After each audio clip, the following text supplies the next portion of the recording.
Assalamualaikum warahmatullahi wabarakatuh. Nama saya Muhammad Kaisul Hakimi bin Hairudin. Nomor matrix 278791.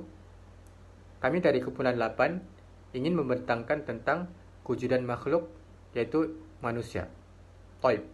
Makna ar-rajul huwa afdal makhluk khalaqallahu subhanahu wa ta'ala maqaranatu bil akharin mithlul malaika wal haywanat wan nabatat li'annahu yatamta' bihabatul aqal al-bashri aidan a'laman sa'ari al-ka'anat fi kitabil Quran sab'ata mastalahat tasfi mafhum al-insan wahiyya al-bashar wal-insan wan-nas wa bani Adam wal-ins ibadallah wa khalifallah.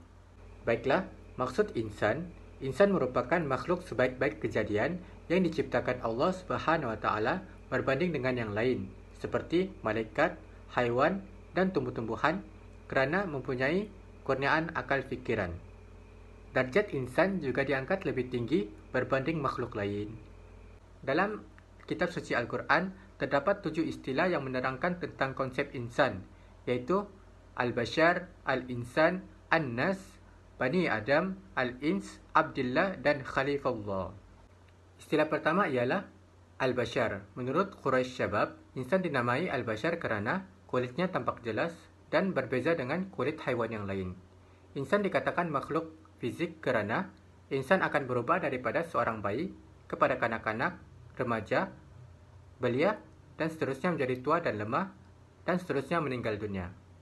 Insan berupaya memenuhi tuntutan penciptanya, yaitu dalam memenuhi melakukan ibadah kepada Allah. Istilah seterusnya ialah Al-Insan. Menurut Abdul Wahid Tahir, Al-Insan bermaksud melihat, mengetahui dan meminta izin.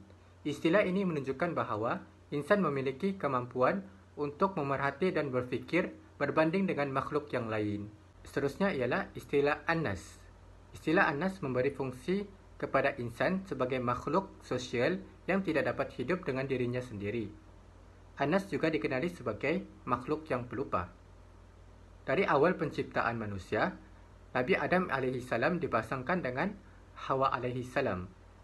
Jadi, ini menunjukkan insan harus saling bersaudara, menjaga hubungan baik sesama sendiri, dan saling bantu-membantu antara satu sama yang lain. Seterusnya, insan juga digelar sebagai Bani Adam kerana insan berasal daripada keturunan Nabi Adam AS. Terdapat 7 istilah Bani Adam disebut di dalam Al-Quran. Terdapat 3 aspek konsep Bani Adam menurut Sahabat Tabai dalam Samsul Nizar. Konsep pertama iaitu anjuran berbudaya sesuai dengan ketentuan Allah, iaitu berpakaian menutup aurat. Yang kedua, mengingatkan keturunan Adam supaya tidak terjerumus ke dalam kemungkaran. Yang ketiga, memanfaatkan segala isi bumi dalam melakukan ibadat kepada Allah Subhanahu wa taala. Selain itu, istilah insan juga dikenali sebagai Al-Ins. Al-Ins bermaksud tidak liar dan tidak biadab. Sebanyak 18 kali Al-Ins disebut dalam Al-Quran. Menurut Quraisy Syabab, Al-Ins berbeza dengan makhluk Al-Jin kerana Al-Ins dapat dilihat menggunakan panca indera, manakala Al-Jin tidak dapat dilihat menggunakan panca indera. Jadi, ibadat merupakan asas penting dalam kehidupan insan kerana ia sebenarnya menjadi kayu ukur untuk menilai insan. Oleh hal yang demikian, insan juga disebut sebagai Abdillah, iaitu hamba Allah. Istilah terakhir iaitu Khalifullah. Maksud khalifah adalah pengurus yang dapat mengurus serta memakmurkan apa yang ada di atas muka bumi ini, termasuk tumbuh-tumbuhan, lautan, maupun haiwan. Jadi, insan wajib memanfaatkan segala hasil bumi yang ada untuk mendapatkan kehidupan yang lebih baik dan sentiasa diridai oleh Allah Subhanahu wa taala. Wa ba'da dzalik, al-ardi man hayal insan. Al-awwal ibadallah, al-thani an yasbi khalifatu 'alal ardi, al-thalith ad-da'wa ila dinillah. Oleh hal yang demikian, terdapat 3 tujuan hidup manusia. Yang pertama, beribadat semata-mata kepada Allah Subhanahu wa taala. Yang kedua, menjadi khalifah di muka bumi. Dan yang ketiga, bertakwa menegakkan agama Allah. Sekian daripada saya. Assalamualaikum warahmatullahi wabarakatuh. Assalamualaikum dan salam sejahtera. Saya Nurziani binti Rudi akan membentangkan sejarah kewujudan manusia. Tarikhul Wujudil Basyari. Sejarah kewujudan manusia. Arba'a usuli khalaqil insani. 4 asal ciptaan manusia. Berdasarkan Al-Quran, terdapat 4 asal kejadian manusia. Yang pertama ialah khalaqal nabiyyu Adamun minal arabi, iaitu kejadian Adam dari tanah. Penciptaan Adam adalah kisah penciptaan manusia pertama yang disebut di dalam Al-Quran dan hadis Rasulullah. Allah telah memerintahkan malaikat Jibril untuk turun ke bumi untuk mengambil tanah sebagai bahan mencipta Adam. Walau bagaimanapun, bumi bersumpah atas nama Allah bahawa dia tidak rela tanahnya diambil kerana bimbang manusia akan melakukan kerosakan dan akan menumpahkan darahnya. Jibril kembali setelah mendengar sumpah tersebut. Lalu Allah mengutuskan malaikat Mikail dan kemudiannya malaikat Israfil. Namun kedua-duanya tidak dapat berbuat apa-apa akibat sumpahan yang dibuat oleh bumi. Lalu Allah mengutuskan malaikat Israel untuk melakukan tugas tersebut, dan malaikat Israel memberi amanat kepada bumi untuk tidak membantah yang memungkinkan bumi menderhakai Allah. Nabi Adam diciptakan dengan kalimah Allah kun fayakun dan seterusnya diarahkan untuk tinggal ke bumi. Terdapat beberapa peringkat penciptaan jasad Nabi Adam. Peringkat pertama iaitu peringkat tanah iaitu turab, kedua peringkat sari tanah iaitu tin, ketiga peringkat lumpur hitam iaitu hamaim masdun, keempat peringkat tanah liat kering iaitu salsal, kelima peringkat pembentukan jasad, keenam peringkat ditiupkan roh. Asal kejadian manusia yang kedua ialah hudusul hawa'i min duluwal nabiyil adamun, iaitu kejadian Hawa dari tulang rusuk Nabi Adam. Seperti mana yang diriwayatkan oleh Ibnu Abbas, seorang wanita telah diciptakan oleh Allah Subhanahu wa Ta'ala daripada tulang rusuk sebelah kiri Nabi Adam ketika sedang tidur, iaitu Siti Hawa. Hal ini kerana Nabi Adam berasa kesunyian kerana tidak ada pasangan semasa tinggal di syurga. Hawa memiliki bentuk dan tinggi badan yang sama seperti Nabi Adam. Namun, Allah memperindahkannya dengan sifat yang lebih feminin. Kecantikan Hawa melebihi 1000 bidadari. Hawa adalah nama wanita pertama dan manusia yang kedua yang diciptakan oleh Allah Subhanahu wa Ta'ala. Hawa dikenali sebagai Ummu Bashar, iaitu ibu umat manusia. Asal kejadian manusia yang ketiga ialah min ahdatil Nabi Isa, iaitu kejadian Nabi Isa. Nabi Isa diciptakan melalui seorang ibu dengan proses kehamilan tanpa ayah, baik secara hukum maupun secara biologi.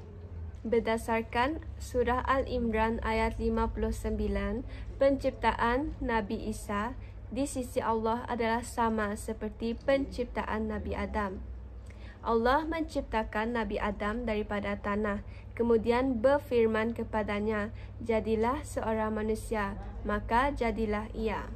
Asal kejadian manusia yang keempat ialah min naslin Nabiyyi Adamun, iaitu kejadian keturunan Nabi Adam. Berdasarkan surah Al-Mu'minun ayat 12 hingga 14, penciptaan keturunan Nabi Adam iaitu manusia adalah berbeza daripada penciptaan Nabi Adam, penciptaan Siti Hawa dan penciptaan Nabi Isa.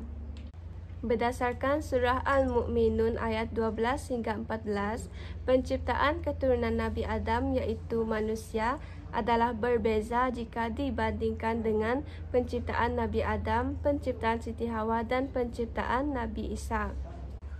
Keturunan Nabi Adam diciptakan daripada titisan air mani dan setiap perkembangan janin tersebut terjadi di dalam rahim seorang perempuan. Assalamualaikum warahmatullahi wabarakatuh. Nama saya Nur Atina Husna binti Khairul Nizam. Saya akan membentangkan bahagian dari Naqli. Al-insan min khalaqallah hanifah fil ard min an-nabi Adam alaihi salam. Hunaka ba'da ad-dalail ala wujud al-insani bina ala iftirad al-naqli. Manusia merupakan salah satu ciptaan Allah untuk menjadi khalifah di muka bumi yang bermula daripada Nabi Adam AS. Terdapat beberapa bukti kejadian manusia berdasarkan dalil naqli. Salah satu surahnya ialah surah Al-Mu'minun ayat 12 hingga 14. A'udzubillahi minasyaitonir rajim. وَلَقَدْ خَلَقْنَا الْإِنسَانَ مِنْ سُلَالَةٍ مِنْ طِينٍ ثُمَّ جَعَلْنَاهُ نُطْفَةً فِي قَرَارٍ مَكِينٍ ثُمَّ خَلَقْنَا النُّطْفَةَ عَلَقَةً فَخَلَقْنَا الْعَلَقَةَ مُضْغَةً فَخَلَقْنَا المضغة عظاما فكسونا العظام لحما ثم أنشأناه خلقا آخر فتبارك الله أحسن الخالقين.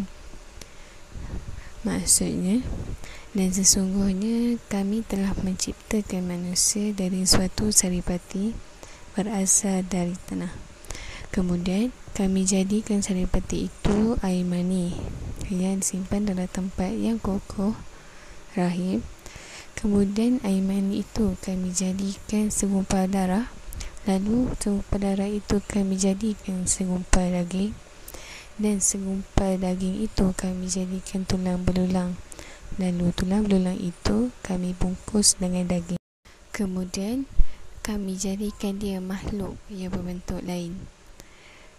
Maka Maha Suci Allah pencipta yang paling baik. Surah seterusnya ialah surah Al-Hijj ayat 26. A'udzubillahi minasyaitonir rajim.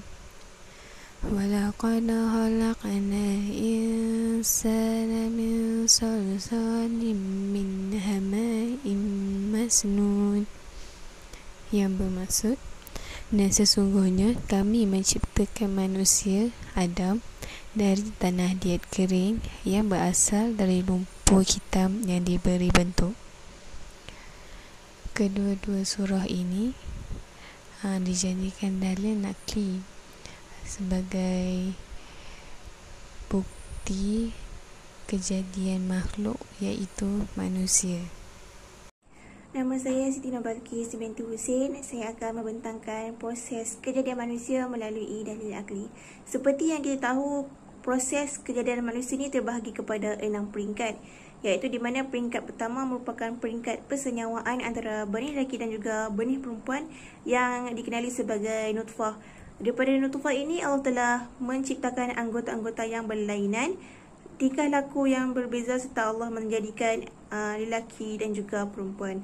Seterusnya, pada peringkat yang kedua iaitu peringkat alaqah. Peringkat pembentukan alaqah ialah pada hujung minggu dan ataupun pada hari yang ketujuh. Pada peringkat yang ketujuh ni, telur yang telah disenyawakan akan tertanam di dalam dinding rahim. Peringkat alaqah adalah peringkat pada minggu yang pertama hingga minggu yang ketiga di dalam alam rahim. Seterusnya, pada peringkat yang ketiga iaitu peringkat mudghah. Pembentukan mudghah dikatakan berlaku pada minggu yang keempat. Perkataan mudghah ni telah disebut sebanyak 2 kali dalam Al-Quran, iaitu di dalam surah Al-Hajj dan juga surah Al-Mu'minun.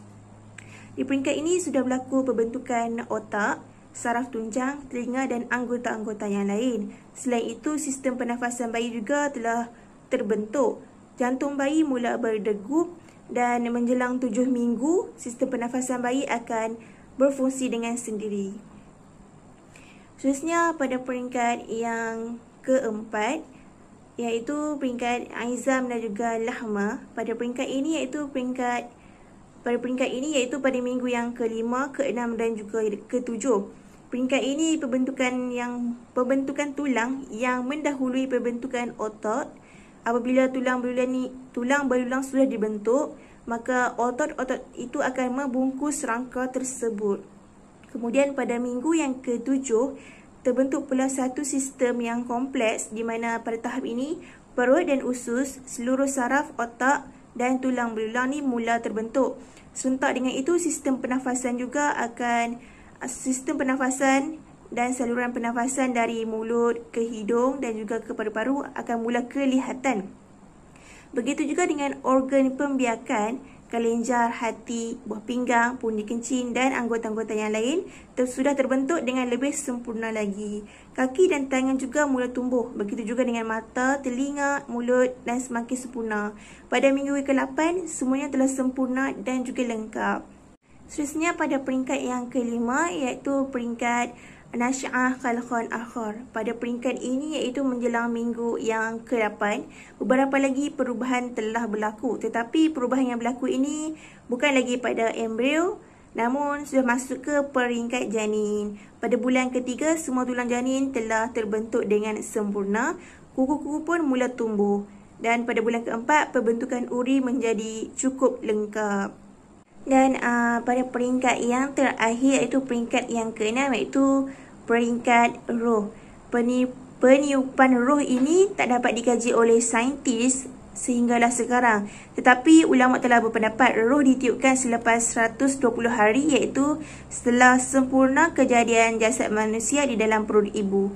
Masa yang sebenarnya ditiupkan roh hanya Allah Subhanahu Wa Taala sahaja yang tahu. Okey, sekian daripada saya. Assalamualaikum Ustaz dan rakan-rakan. Saya Syaika. Sekarang kita akan lihat alam Taizat Al-Bashariyah iaitu keistimewaan manusia. Terdapat 3 jenis keistimewaan manusia. Yang pertama ialah Al-Bashar Ladiyahim Akal, iaitu antara makhluk Allah, manusia dikurniakan akal untuk berfikir baik dan buruk, manakala haiwan hanya memiliki otak. Yang kedua ialah hayat Basyariyah Mutadahirah, bermaksud kehidupan manusia bertamadun. Di sini membawa maksud bahawa manusia hidup dalam sistem pemerintahan dan menggunakan ilmu untuk memudahkan kehidupan harian manusia seperti penggunaan ilmu teknologi. Namun, haiwan dan makhluk-makhluk lain hanya hidup dalam kumpulan mereka masing-masing. Dan yang ketiga ialah Al-Insan hu Khalifah fil al-ard, bermaksud manusia adalah khalifah di muka bumi ini. Manusia diberi tanggungjawab seperti menyebarkan kefahaman Islam. Seterusnya kita akan lihat Al-Muswawliyat Al-Bashariyah yang bermaksud tanggungjawab manusia. Di sini terdapat 4 tanggungjawab manusia.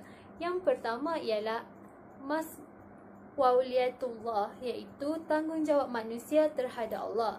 Tanggungjawab manusia terhadap Allah adalah dengan mengikuti segala perintah Allah dan meninggalkan segala larangannya. Selain itu, manusia juga hendaklah sentiasa bersyukur dengan nikmat yang telah diberikan Allah kepada kita.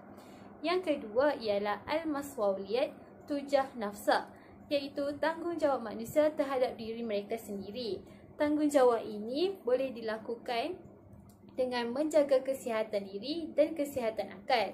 Selain daripada itu, manusia juga perlulah mengelakkan diri daripada melakukan kerosakan mereka terhadap akal mereka.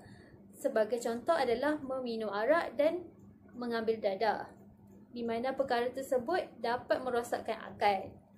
Yang ketiga ialah Al-Muswawliyat Tujah Ikhwanina min Bani Al-Bashar, iaitu tanggungjawab manusia terhadap sesama individu Di sini membawa maksud manusia perlulah saling menghormati antara satu sama lain dan juga mengeratkan hubungan silaturahim supaya kehidupan manusia di dunia ini sentiasa berada dalam keadaan aman dan harmoni. Dan yang keempat ialah al-musawliyat an akaniyat al-baniyat al-ukhra, yang bermaksud tanggungjawab manusia terhadap makhluk lain dan alam sekitar. Di sini membawa maksud manusia perlulah memelihara dan memelihara alam sekitar. Selain daripada itu, manusia hendaklah mengelakkan diri daripada melakukan kerosakan seperti pemburuan haram dan pembakaran hutan.